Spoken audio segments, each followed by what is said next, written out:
প্রিয় দর্শক, ঢাকার শহরে রাতের বেলায় ব্যস্ত শহর যখন ঘুমিয়ে থাকে তখন চলে বিভিন্ন নাটকীয় নাটক।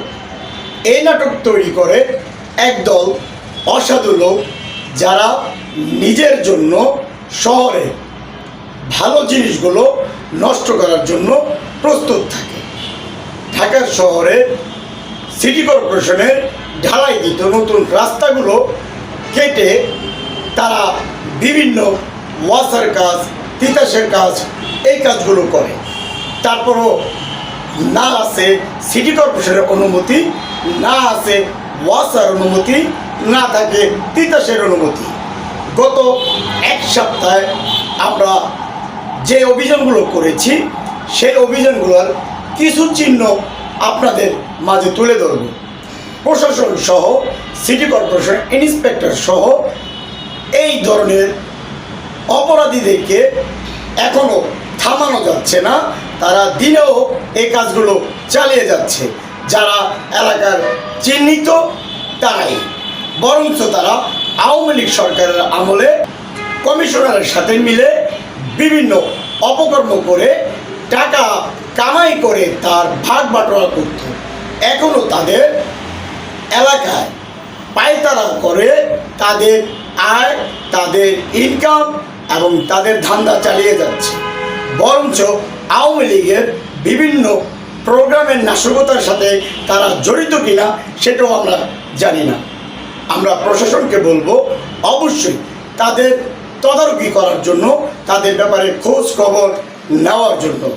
আমরা আপনাদের মাঝে গত এক সপ্তাহে যে অভিযানগুলো করেছি সেই অভিযানের ভিডিওগুলো তুলে ধরব। সুপ্রিয় দর্শক, গত এক সপ্তাহের অভিযানে যে চিহ্ন, সেই চিহ্ন শুরুতেই দেখতে পাচ্ছেন সিটি কর্পোরেশনের ম্যানহোলের ঢাকনা কিভাবে এলাকার অপরাধীরা হাতুড়ি দিয়ে পিটিয়ে ভাঙা হয়। 14 নং ওয়ার্ডে গত 5 তারিখের পর এই পর্যন্ত বহুত ম্যানহোলের ঢাকনা নিজ হাতে নিজ কর্মীদেরকে ঝালাই করাইছেন আমাদের 14 নং ওয়ার্ড জনতার কাউন্সিলর আহসানুল্লাহ চৌধুরী হাসান সাহেব। সুপ্রিয় দর্শক, একদিকে ঠিক করবে, আরেকদিকে অপরাধীরা ভেঙে তা বিক্রি করবে এবং তাদের অপরাধ চালিয়ে যাবে। এলাকার রাস্তাঘাটের বিভিন্ন ম্যানহোলের ঢাকনা, স্ল্যাব এবং রাস্তা কেটে যে অবৈধ পানির লাইন, যে অবৈধ কাজগুলো করছে, সেই বিষয়ে কোনো রকম প্রতিবাদ করার মতো কেউ আমাদের সমাজে নাই।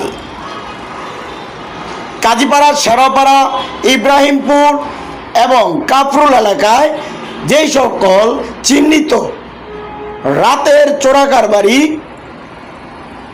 পানি, ওয়াসার লাইন এবং সিটি কর্পোরেশনের রাস্তা কেটে ম্যানহোল ভেঙে ম্যানহোলের ঢাকনা বিক্রি করে চলছে, তাদের আইনের আওতায় এনে দাঁড় করানোর মতো কেউই আমাদের সমাজে নাই। আমরা সকলকে বলবো যেন এর ব্যাপারে সকলেই প্রতিবাদ করে। News 24 video online, Dhaka.